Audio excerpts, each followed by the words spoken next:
Hello everyone and welcome back. I'm Claudia, I'm the leader teacher of the school All You Can Learn Arese, and this is Literature Snacks, where I try to make an analysis of a literature novel in the time of snacks, sort of 15 or 20 minutes. Today, instead of talking about England, we are talking about America. We are talking about America, Puritans, Massachusetts, witchcraft, and the origin of sin. Are you ready? Yes, I'm talking about the Scarlet Letter from Nathaniel Hawthorne. Now, before starting going to the synopsis, 2 words about the author. Nathaniel Hawthorne was born in Salem, Massachusetts in 1804, and he was a descendant from the early settlers of the Massachusetts Bay colonies. He adhered to the Transcendentalist movement, a belief that was convinced that nature and divinity could manifest everywhere. His publication, Mosses from an Older Manse, caught the attention of the literary critics as at the time America was trying to establish an identity of its own, especially in the literary field. Herman Melville, the author of Moby Dick, defined Hawthorne the American Shakespeare. He published the Scarlet Letter in 1850 and it became a huge success. He published The House of the Seven Gables the following year, and though it didn't reach the same success as the Scarlet Letter, both the 2 books made him a wealthy man.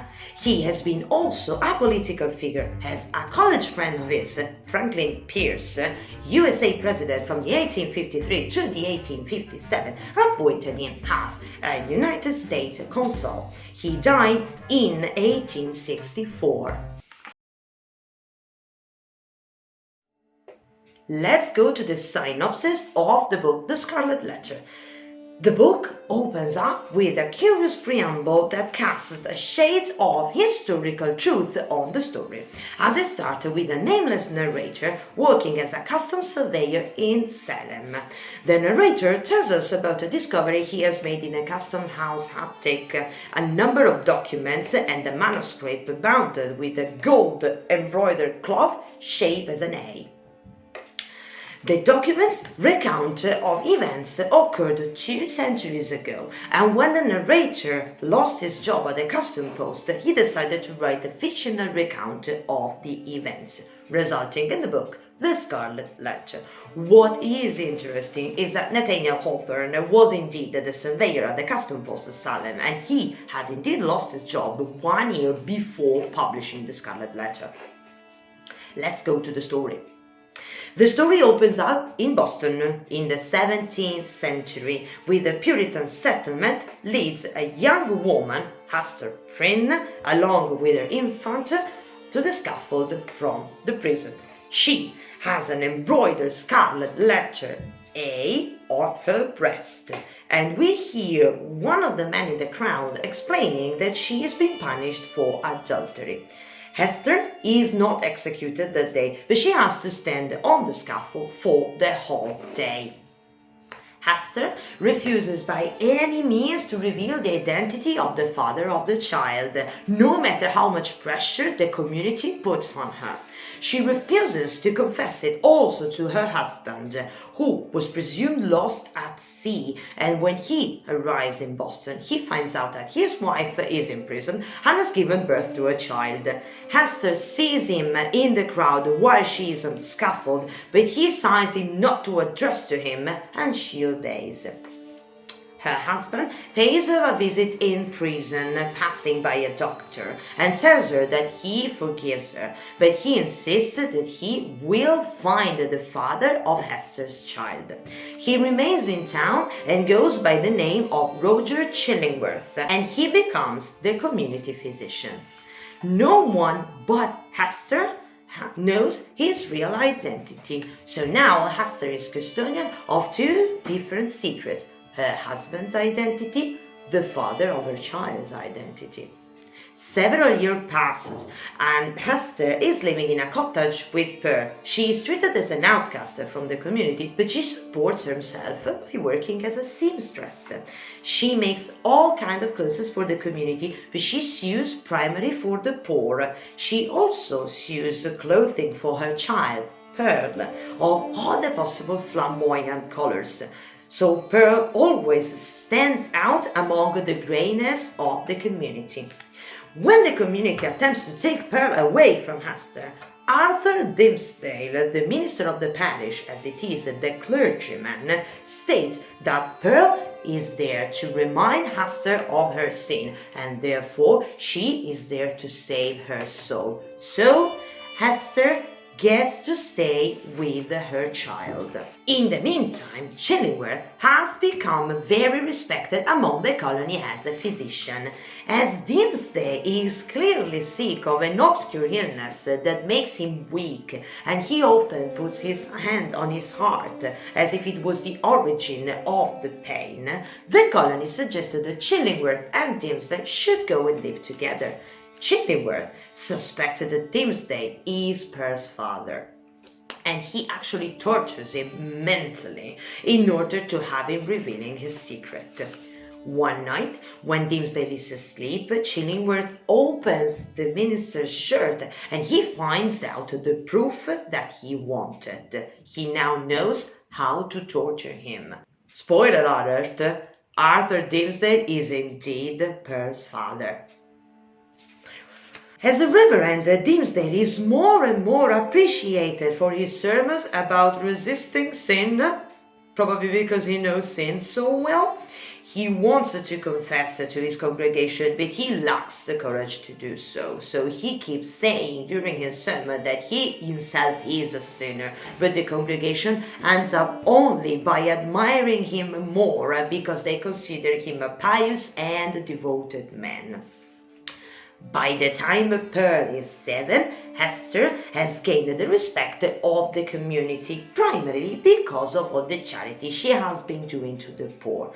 But she has got used so much to living as an outcast that she doesn't care much about the community's opinion anymore.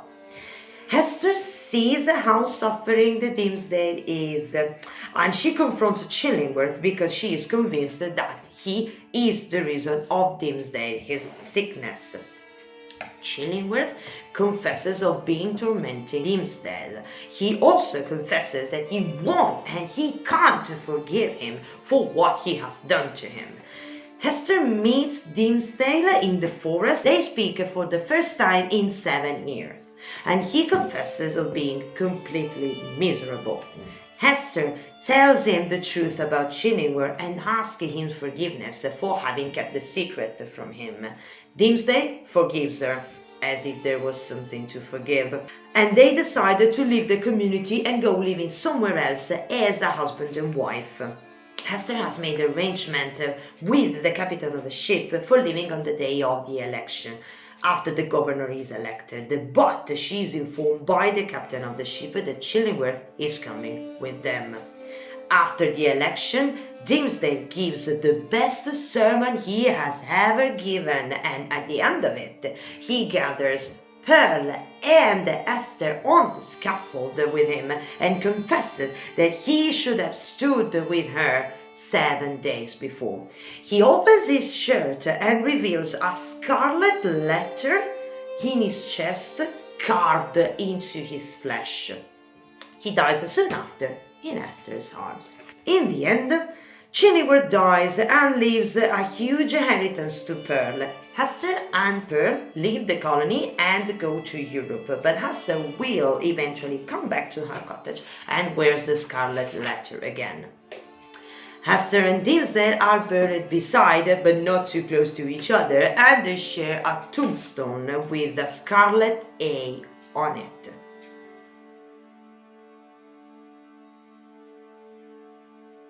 Now I'm going to make an analysis of the primary theme of the book, starting from the two main characters, Hester Prynne and Arthur Dimmesdale. Hester Prynne, rhyming with sin. She covers many roles in the novel. She is a devoted mother, she is an abandoned lover, she is an estranged wife, she is a religious dissenter, she's a feminist, she's an outcast. More than being represented as a rebel, she is the one who dares opposing convention, and the narrator described her as a woman of strength and independence and kindness. Indeed, the narrator is very fond of her. Talking about Arthur Dimmesdale, that suggests dimness, that is connected to weakness. So Arthur is apparently well respected and with a spotless reputation, but he is the secret father of Pearl and he has never the courage to come forward. Arthur punishes himself secretly, whipping himself every night, but this will only make him more miserable, suggesting that betrayal and selfishness are way worse sins than adultery. In the end, Hester seems to have atoned her sin, which is something that Arthur hasn't done. The atonement of his sin seems to come from the carving of the Scarlet Letter in his own flesh. There is no reason why this is happening. No one explains that. We are connected to the theme of occult, probably. The two characters, Arthur and Hester, are a sort of symbol of Adam and Eve, as the result of their sin is expulsion from the community, same as for Adam and Eve, expulsion from the Eden, and suffering for both of them. But as for Adam and Eve, the sin of Hester and Arthur also results in knowledge. As for Hester, by wearing the Scarlet Letter, she goes to a region no woman has ever passed before, and she gets to speculate about the society, community, and she gets to discover her own independence. As for Arthur, Arthur is helped by his sin, by acknowledging the burden of sin, and this allows him to be empathic with mankind and actually becomes a better reverend and capable of offering comfort to the community.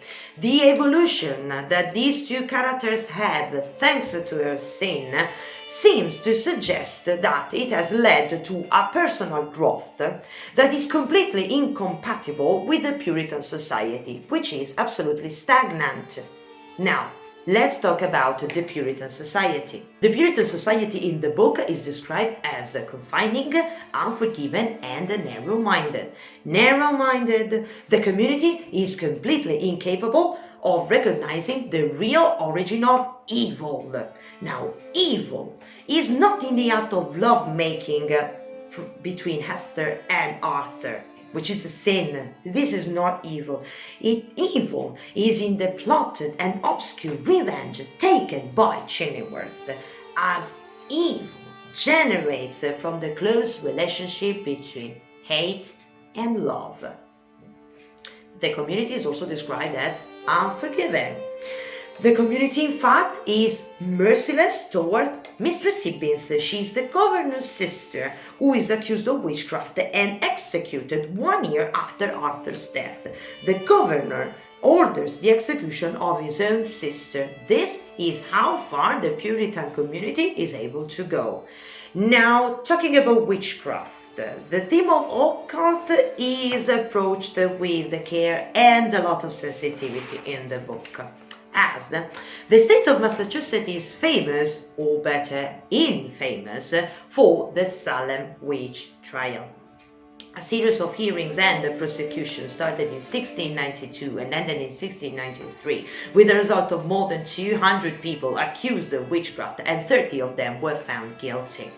Hawthorne was a direct descendant of one of the judges of the trial, and he felt deeply bothered about this kinship.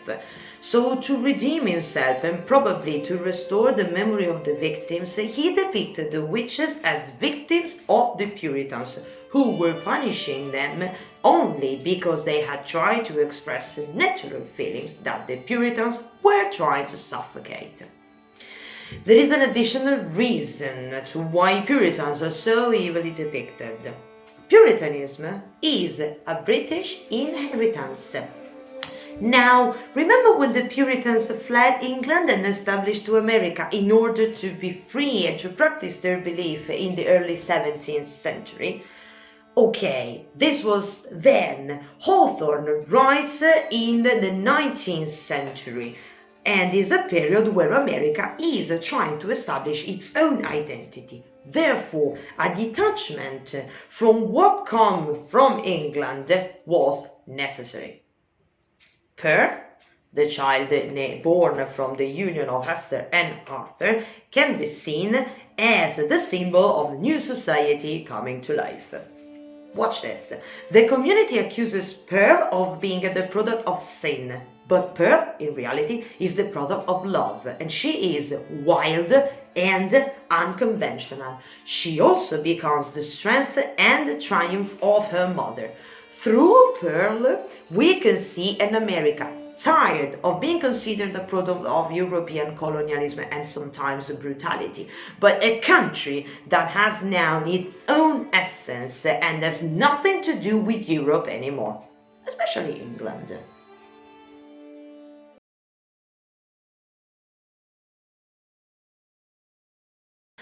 If we keep in mind that the novel was written in the 1850s, we are in front of a level of modernity and open-mindedness that sometimes still has to be reached nowadays.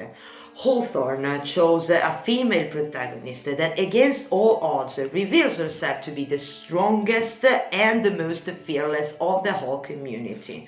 By embroidering her own scarlet letter, her stigma, she demonstrates her pride and her courage in defying the whole congregation with such a bravery that clearly Arthur lacks, because Hester is never convinced that she has sinned. She is deeply convinced of loving Arthur, and she believes that God cannot punish true love. The book seems to be, therefore, a celebration of power all along. It's probably too early in history to speak the word feminist, but we clearly see the stem germinating in this novel. Another quality of Hawthorne and his style. If you read it, you can easily imagine it as a film. It literally looks like a film script sometimes.